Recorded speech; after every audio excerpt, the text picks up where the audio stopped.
Ayaw nila dun sa aquarium na tag-isa sila. Gusto magkasama. O kaya binalik ko na naman sila dyan. O yan na, tuwang-tuwa sila at magkasama sila. O yan o. O wala. Sige, nag-aaway sila.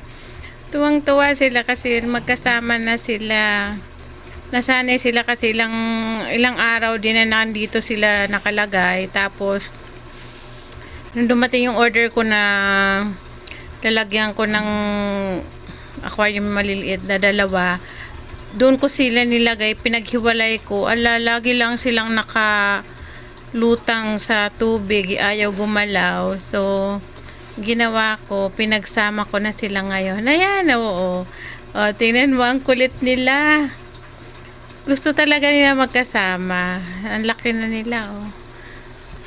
Oh, 1 week na rin sa akin to. Ay, mag-1 week pa lang pala kasi kailan ko ba yan inano? Nung Saturday. Oh, Saturday ko yan binili. So, ayan, ang laki na nila, oh. Gusto ko nga mag-anak sila, eh.